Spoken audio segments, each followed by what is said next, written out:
안녕하십니까. 경북주간뉴스 진행을 맡은 아나운서 현정익입니다. 오늘은 7일간의 대장정을 마무리한 국내 최대 스포츠 축제 전국체육대회 소식과 함께 뉴스 시작하겠습니다. 지난 8일부터 일주일간 경북 구미시민운동장을 밝힌 제102회 전국체전 성화가 14일 폐막식을 끝으로 꺼졌습니다. 이번 대회는 코로나19로 인해 역사상 처음으로 고등부만 참가한 대회로 치러져 아쉬움이 많았는데요. 선수들은 그 아쉬움을 달래주기라도 하듯 한국 신기록 2개, 한국 주니어 신기록 3개, 대회 신기록 55개, 총 60개의 신기록을 쏟아내며 대회를 빛냈습니다. 뿐만 아니라 이번 대회는 각 종목별 경기장에서 질서와 방역 점검을 철저하게 해 확진자가 발생하지 않은 안전한 대회로서도 높은 평가를 받았습니다. 지난 8일 개막한 제102회 전국체육대회 폐회식이 14일 구미 시민운동장에서 내빈 및 선수, 임원들이 참석한 가운데 개최됐습니다. 이번 대회는 코로나19 여파로 1년 연기됐고 올해도 확산세가 지속함에 따라 고등부 대회로 축소된 채 열렸습니다. 19세 이하 선수단만 참석한 가운데 진행된 이번 대회 시상식에는 종합시상을 제외한 모범 선수단상, 최우수 선수단상 특별상, 공로패만 시상했습니다. 이철우 경북도지사는 환송사에서 경기의 승패를 떠나 코로나를 이겨내고 이 대회에 참석한 모든 선수가 챔피언이라고 밝혔습니다. 노랗게 황금 물결을 이루는 들판을 보면서 벼수확 시기가 다가왔음을 느낍니다. 본격적인 벼수확철을 맞아 문경시에서 벼베기 행사가 열렸는데요. 이철우 경북도지사가 문경시를 방문해 벼베기 작업을 직접 도우며 농민들의 목소리를 경청하고 수확의 기쁨을 함께 나누는 시간을 가졌습니다. 이철우 경북도지사는 13일 문경 영순면 율곡리 농가를 찾아 벼베기 작업을 도우며 농업인들을 격려했습니다.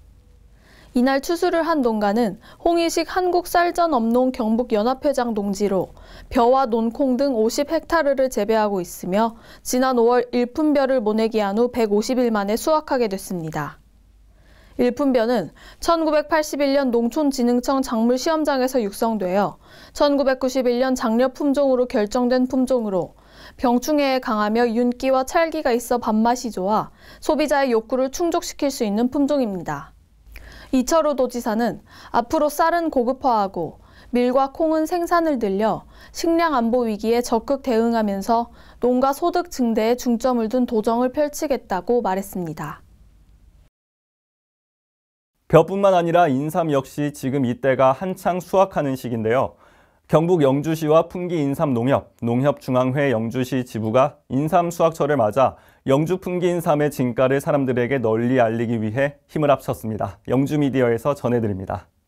영주시는 15일부터 17일까지 3일간 대구 농협 하나로 유통 달성 유통센터에서 풍기인삼 농협조합원이 재배한 풍기인삼을 시중 가격보다 할인해 판매하는 소비 촉진 특판 행사를 개최했습니다. 이번 행사는 어려움을 겪고 있는 산지 인삼 농가를 지원하고 고품질의 인삼을 소비자에게 저렴하게 판매해 풍기 인삼 소비 분위기를 이어가기 위해 마련됐습니다.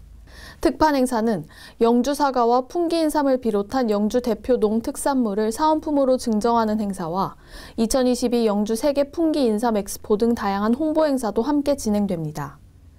장욱현 영주시장은 이번 판촉 행사를 통해 우수한 풍기 인삼이 대도시 지역 소비자들의 마음을 사로잡아 인삼 수요 증대에 활기를 불어넣기를 바란다고 밝혔습니다. 최근 숲속에서 활동하며 긍정적인 교육 효과를 이끌어내는 숲체험 유아교육 프로그램이 큰 인기를 끌고 있는데요. 성주군이 성주의 우수한 생태 자원을 활용해 숲놀이 체험 프로그램 숲에서 속닥속닥을 운영합니다. 숲체험학습은 성주군의 자연 관광 자원을 알리고 미래 세대에게 환경의 중요성을 알리는 역할도 하게 될 것으로 기대됩니다. 성주방송에서 전해드립니다. 성주군은 관내 별골 어린이를 대상으로 천연기념물인 500년 왕버들 성박숲에서 생태관광 체험 프로그램인 숲에서 속닥속닥을 9월 24일부터 10월 29일까지 약 한 달 동안 14회에 걸쳐 운영합니다. 이 프로그램은 경북환경연수원 숲체험 전문 교사들의 진행으로 왕버들 이야기, 왕버들 나무 나이 맞춰보기, 씨앗의 종류와 씨앗마다 생존 전략 알려주고 관찰하기 등 자연에서의 생생한 학습 활동으로 관내 어린이집 원생들의 흥미를 이끌어냈습니다. 이병환 성주군수는 전국 명소가 된 성박숲을 자랑스러워하고 생태 환경 교육을 받고 자란 아이들은 자연과 인간의 공존을 생각하는 미래를 만들어 나갈 것이라 확신한다며 참여자들에게 감사함을 전했습니다. 상주시가 상주 시민의 날을 맞아 2021 상주 시민의 날 기념 행사를 개최했습니다. 시상식에서는 수상자의 가족과 동료들뿐 아니라 이철우 경북도지사와 이미자 국회의원도 축하와 응원의 마음을 담은 영상을 전해 눈길을 끌었습니다. 상주방송에서 전해드립니다. 상주 시민의 날 기념 상주 시민상, 농정대상, 기업인상 시상식이 진행됐습니다. 상주 시민상은 문화체육부문 김혜민 씨, 사회복지부문 안충기 씨가, 농정대상은 농정부문 강신익 씨, 과수부문 김환진 씨, 여성농업인 부문 김영희 씨가 각각 수상했습니다. 기업인상의 경우 대상은 이성진 씨, 최우수상은 조선재 씨가 받았습니다. 이번 시상식은 상주시 공식 유튜브로 실시간 중계됐습니다. 참석자 모두가 문경 상주 김천 간 고속 전철화 사업 조기 추진을 위한 피켓 퍼포먼스를 벌여 중부대륙 고속철도 미 연결 구간 연결에 대한 상주 시민의 관심과 열망을 표현했습니다.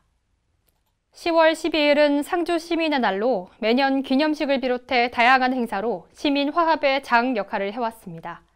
이상 채널 영남 상주방송 아나운서 정혜은입니다. 다음 뉴스입니다. 경북도 포항의료원장 후보자 인사검증위원회가 지난 13일 하민석 포항의료원장 후보자에 대한 인사검증 회의를 개최하고 인사검증 경과 보고서를 채택했습니다. 경북도의회 행정보건복지위원회는 13일 도의회 세미나실에서 하민석 포항의료원장 후보자에 대해 인사검증위원회를 열어 인사검증 경과 보고서를 채택했습니다. 도의회 행정보건복지위원회 소속 8명 위원과 의장 추천 3명 위원 등 11명으로 구성된 인사검증위원들은 코로나19 장기화로 공공의료에 대한 도민의 기대가 남다른 만큼 후보자의 도덕성, 전문성, 직무 수행 능력 등에 대한 철저한 검증을 이어나갔습니다. 김하수 위원장은 단연간의 감염병 확산으로 지역의료원의 역할이 매우 중요하다며 도민과 지역민들의 안전과 건강을 철저히 사수할 수 있도록 제출한 추진계획 그 이상을 달성할 수 있도록 최선을 다해달라고 당부했습니다. 이것으로 경북 주간 뉴스를 마칩니다. 시청해주신 여러분 고맙습니다.